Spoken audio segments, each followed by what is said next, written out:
ఉన్న బంగారాన్ని విడిపించి ఆ రోజు ఆన్లైన్ రేటుకే మేము కొంటాం. Sharma gold company.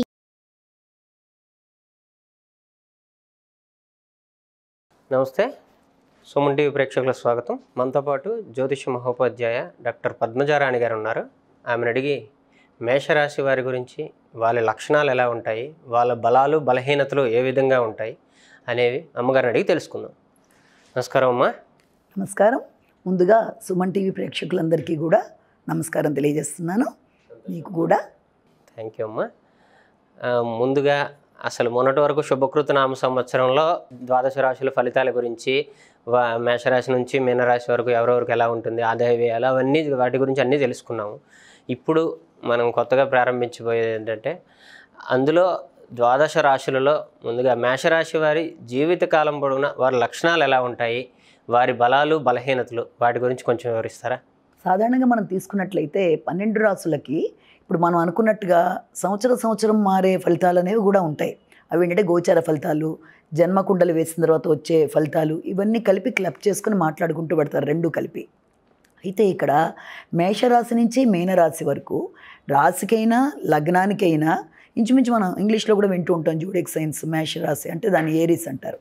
వీళ్ళందరికీ కూడా ఇంచుమించుగా కామన్గా కొన్ని లక్షణాలు ఉంటాయి. అంటే మేషంలో ఉంటూ పుట్టిన వాళ్ళకి, మేష రాశి అయినా మేష లగ్నమైనా, ఇలాంటి వాళ్ళందరికీ కొన్ని లక్షణాలు ఏంటవి ఆకృతి రూపంలో తీసుకోవచ్చు, అంటే ఫిజికల్ అపిరెన్స్, దాంతోపాటుగా వాళ్ళ యొక్క ఫిజికల్ ఫిట్నెస్ ఆరోగ్యానికి సంబంధించి కానీ, తర్వాత దాంతోపాటుగా వాళ్ళ యొక్క క్యారెక్టరిస్టిక్స్ అంటే లక్షణాలు ఎలా ఉంటాయి, తర్వాత వాళ్ళ యొక్క సామర్థ్యాలు ఏంటి, అంటే వాళ్ళు దేంట్లో వాళ్ళు ఎక్కువ స్ట్రెంగ్త్గా ఉంటారు, వాళ్ళలో ఉండే లోపాలు అనుకోవచ్చు, బలహీనతలు అనుకోవచ్చు, వీటిని మనం మాట్లాడుకొని వాటిని ఏదైనా అధిగమించవచ్చా, అధిగమించే ప్రయత్నాలు ఎలా ఉంటాయని చెప్పడానికి 12 రాసులకి సంబంధించి 12 రాసులైనా లగ్నాలైనా లక్షణాలు ఇప్పుడు మనం మాట్లాడుకుంటాం.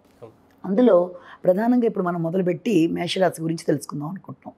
మేషరాశి అయినా మేష లగ్నం అయినా వీళ్ళు సాధారణంగా ఒత్తైన కనుబొమ్మలు, తర్వాత మధ్యమంగా ఉండే శరీరం ఉంటుంది, అంటే వాళ్ళ యొక్క దేహం మధ్యమంగా ఉంటుంది, తర్వాత దాంతోపాటు విశాలమైన ముఖము, ఒత్తైన కనుబొమ్మలు, తర్వాత మెడ అంటే కంఠం, మెడ కొంత వాళ్ళకి పొడుగ్గా ఉంటుంది.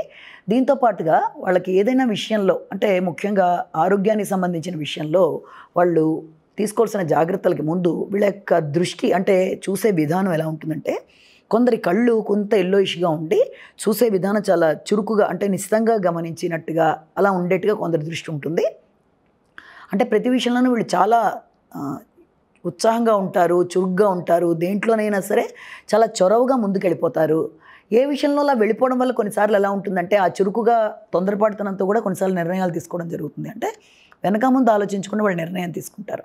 ఆ నిర్ణయం తీసుకుని ఒక దాంట్లో వాళ్ళు ప్రవేశించిన తర్వాత ఇంకా దాంట్లో కష్టమైనా నష్టమైనా వాళ్ళు భరిస్తారు. కానీ ఆ కొన్నిసార్లు ప్రతిసారి వాళ్ళకి ఒకేలా జరగాలని ఉండదు. అంటే ఆ తొందరపాటు నిర్ణయాల వల్ల కొన్నిసార్లు ఇబ్బంది పడడం, అంటే వెనక ముందు ఆలోచించకుండా డెసిషన్ తీసుకోవడం, తర్వాత ఆరోగ్యానికి సంబంధించి కూడా వాళ్ళకి ముఖ్యంగా ఉష్ణతత్వం కలిగిన ఇబ్బందులు ఏర్పడతాయి. అంటే వేడికి సంబంధించినవి, ముఖ్యంగా శిరోవేదన అంటే హెడేక్, తర్వాత స్టమక్ అంటే ఉదరానికి సంబంధించిన అనారోగ్యాలు లాంటివి, వీటితో పాటు చర్మ సంబంధమైన అనారోగ్యాలకు కూడా ఆస్కారం ఎక్కువ ఉంటుంది. దానివల్ల ఎందుకు అలాగ శిరోవేదన వీటంటే ఎక్కువ వీళ్ళు ఆలోచిస్తూ ఉంటారు. అంటే ఏదైనా విషయం గురించి శ్రమ అధికంగా పడుతూ ఉంటారు. వెనక ముందు ఆలోచించుకుంటూ తీసుకునే నిర్ణయాలు అయినప్పటికీ కూడా వాళ్ళకి ఎక్కువ ఆలోచన వల్ల తలనొప్పులు రావడం, ఈ రకమైన ఆరోగ్యపరమైన ఇబ్బందులు ఉంటాయి. అయితే ఈ ఉత్సాహంగా తీసుకునే నిర్ణయాలలో వీళ్ళు ఇంకొకళ్ళ యొక్క సలహాలు సంప్రదింపులు తీసుకోరు. ఎందుకంటే వీళ్ళకి స్వేచ్ఛగా ఉండడం ఇష్టం, స్వతంత్రంగా నిర్ణయాలు తీసుకోవడం ఇష్టం. ఈ స్వేచ్ఛ స్వతంత్రాల వల్ల మేము తీసుకునే దాని ప్రకారం మేము పెడతాం, కానీ ఇంకొకళ్ళని ఎందుకు మనం అడగడం అనే ఉద్దేశం కూడా ఉంటుంది. అలాగే వెళ్ళిపోతారు. అలాగే ఏదైనా ఒక పని ప్రారంభించినప్పుడు పనిని పూర్తిగా కంప్లీట్ చేయకుండానే మధ్యలోనే వాళ్ళకి దాని మీద వైరాగ్యం కావచ్చు, ఇష్టం లేనితనం కావచ్చు, ఏదైనా కావచ్చు, మధ్యలో దాన్ని వాళ్ళకి ఎందుకో సడన్గా వదిలిపెట్టి వెళ్ళిపోయే ఉద్దేశాలు కూడా ఉంటాయి. దానివల్ల వాళ్ళు చాలాసార్లు నష్టపోతూ ఉంటారు.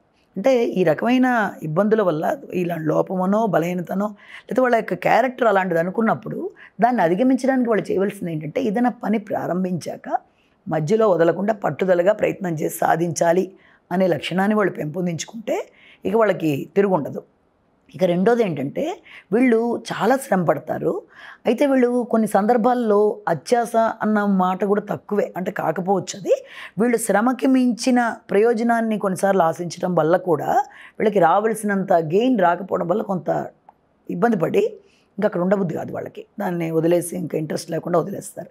అంటే పడిన శ్రమకి ఆశించిన ఫలితం ఆశించినంత రాకపోవడం వల్ల మనసు వ్యాకులత చెంది చంచలమైపోయి అప్పుడు కూడా పని మధ్యలో వదిలేస్తారు. కాబట్టి ఆ పరిస్థితులు రాకుండా ఒకటి చూసుకోవాలి, అంటే వీళ్ళకి పని అప్పచెప్పిన వాళ్ళకి ఒకటి. ఇక రెండోది ఏంటంటే వీళ్ళకి చాలా తొందరగా కోపం వస్తుంది. అంటే నిర్ణయం కూడా తొందరగా తీసుకుంటారు, కోపం తొందరగా వస్తుంది. కారణం ఏంటి అంటే వీళ్ళకి చాలా నిశ్చితంగా అవతల వాళ్ళని గమనించే అలవాటు ఉంది. అంటే అవతల వాళ్ళలో తప్పుల్ని వీళ్ళు చాలా తొందరగా ఫైండ్ అవుట్ చేయగలరు. అంటే తప్పులు కావచ్చు, ఇతరులలో లోపాలు కావచ్చు, వాటిని ఎప్పుడైతే వీళ్ళు తొందరగా ఫైండ్ అవుట్ చేసేస్తారో దాంతో విరోధ భావాలు ఏర్పడతాయి అవతల వాళ్ళకి. అంతే కదా, ఇతరులు మన దాంట్లో తప్పులు చూడంగానే కోపం వస్తుంది.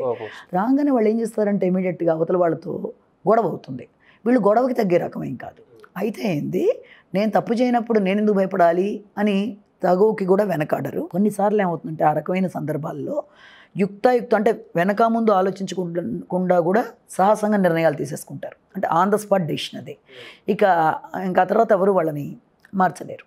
ఇక దాంతోపాటు ఇంకొక ముఖ్యమైన విషయం ఏంటంటే వీళ్ళకి ఆలోచనలు చాలా బాగుంటాయి, కానీ ఆలోచనలని సక్రమంగా కనుక కరెక్ట్గా ప్లాన్ చేసుకుంటే చాలా చక్కటి విజయం లభిస్తుంది. వీళ్ళకున్నన్ని ఆలోచనలు వీళ్ళని ఒంటరిగా వదిలేస్తే వీళ్ళకు వచ్చే కొత్త కొత్త ఆలోచనలు వాళ్ళే ఆశ్చర్యపోతూ ఉంటారు.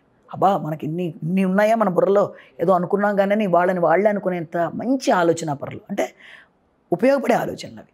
ఆ రకంగా వాళ్ళని ఉపయోగించుకుంటే చాలా చక్కగా ఉంటారు.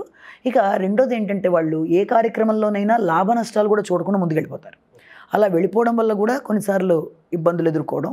ముఖ్యంగా వీళ్ళు ఏం చేయాలంటే ఒక లక్ష్యాన్ని ఏర్పరచుకొని ఆ లక్ష్యం దిశగా వీళ్ళు అంటే ఇంకెటూ చూడకుండా ఏకాగ్రతగా దాని ప్రకారం ముందుకు వెళ్ళిపోయినట్లయితే వీళ్ళు అనుకున్నది సాధించగలుగుతారు.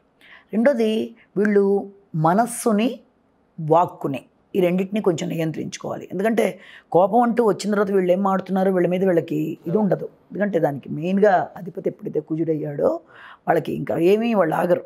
అయితే ఇంది గొడవ, ఏదైతే అది అయిపోయింది, ఏదోటి తేల్చేసుకుందాం, వదిలేసుకుందాం, పోదాం అనేంత కూడా వెనకాడరు. అందుకని వీలైనంతవరకు వాళ్ళు మనస్సుని వాక్కుని కంట్రోల్ చేసుకోవడం ఒకటి, తర్వాత ప్రారంభించిన పనిని మధ్యలో వదిలేయకుండా వెళ్ళిపోవడం ఒకటి, ఇలాంటివి చేసుకుంటే వాళ్ళకి ఇంకా ఎదురు అనేది ఉండదు. ఇంకొకటి ఏంటంటే ఇతరుల అభివృద్ధి చూసినప్పుడు దీన్ని జలసీ అనద్దు, జలసీ కాదు, వాళ్ళకంటే అతిక్రమించాలి, అంటే వాళ్ళకంటే మనం ఇంకా పైకి వెళ్ళాలనే ఒక కాంపిటేటివ్ స్పిరిట్ వెళ్ళాలో చాలా బాగుంటుంది. ఆ కాంపిటేటివ్ స్పిరిట్ని కనుక విద్యార్థి దశలో విద్య మీద కనుక చూపిస్తే పిల్లలు ఎవరైనా చాలా చక్కగా రాణిస్తారు. అంటే ఎప్పుడు అంతే వాళ్ళకి చిన్నప్పుడనే కాదు, పెద్దయ్యే కొద్దీ ఇతరులలో మనం ఖచ్చితంగా కాంపిటేటివ్ స్పిరిట్ చూపించాలి, అనుకుంది చాలా కృషి చేస్తారు, కష్టపడతారు, ఆ రకంగా సాధించాలని చూస్తారు. ఇంకొకటి ఏంటి, వాళ్ళకి నాయకత్వ లక్షణాలు ఎక్కువ ఉంటాయి, చాలా లీడర్షిప్ క్వాలిటీస్ ఉంటాయి. దానివల్ల ఏమవుతుంది అంటే ఆ లీడర్షిప్ క్వాలిటీస్ వల్ల చాలామంది వీళ్ళ యొక్క నాయకత్వాన్ని కోరుకుంటారు. అంటే వీళ్ళకి తొందరగా నిర్ణయాలు తీసుకుంటారు, నిర్ణయాలని తొందరగా అభిప్రాయాలు మార్చేసుకుంటారు, వీళ్ళే వాళ్ళ నిర్ణయం తీసుకుంటారు, వాళ్ళు ఎంత స్పీడ్గానూ మార్చుకుంటారు. అలాగే వీళ్ళు హక్కుల కోసం పోరాడతారు. అంటే ఏదన్నా దేంట్లో ఏదైనా ఉంటే ఇది న్యాయం, ఇది ఇలా కావాలని వాళ్ళ తరపునే కాదు, జనరల్గా కూడా వాళ్ళు ఎప్పుడైతే పోరాడతారో అలాంటి నాయకుడు కావాలని సొసైటీ కోరుకుంటుంది. అందుకే ఎక్కువ మంది రాజకీయాల్లో కూడా వీళ్ళు రాణిస్తూ ఉంటారు. అంటే వీళ్ళకి ఇంకా వెనక ముందు ఆలోచన ఉండదు. అలాగే ఏదైనా ఒక విషయం వస్తే ఫటాఫట్ అక్కడే నిర్ణయం చెప్పేస్తారు. అంటే ఇంకా నిష్పక్షపాతం, అవతల వాళ్ళు ఏదో అనుకుంటారనే ముఖస్థుతి ఉండదు, నాకు అనిపించింది నేను చెప్పేశాను అనే అంత ప్లెయిన్గా ఉంటారు తప్ప ముందు ఒక మాటగా వెనకాల వెళ్ళి ముందు బాగుంది అని వెనకాల ఇలాంటివి ఉండవు. అవతల వాళ్ళు ఏమనుకున్నా చెప్పాల్సింది చెప్పేస్తారు. అది కొందరు దృష్టిలో ఏంటి వీళ్ళు ఇలాగా మనని తక్కువించారా వెటకారం కాదు, అది కాదు, వాళ్ళ లక్షణం అంతే, ఉన్నది ఉన్నట్టు మాట్లాడడం. తర్వాత దాంతోపాటుగా ఇంకా ముఖ్యమైనది ఏంటంటే వీళ్ళు ఆలోచన కన్నా అభివృద్ధికి ప్రాధాన్యత ఇవ్వడం వల్ల కొన్నిసార్లు ఆలోచించకుండా నిర్ణయాలు తీసుకొని డబ్బుల విషయంలో కూడా నష్టపోతూ ఉంటారు. అది ఇంకొక ముఖ్యమైన విషయం. అంతేకాకుండా వీళ్ళకి స్పీడ్ ఎక్కువ దేంట్లోనైనా. ఆ స్పీడ్ వల్ల ఏం చేస్తారంటే పందాలంటే ఇష్టం.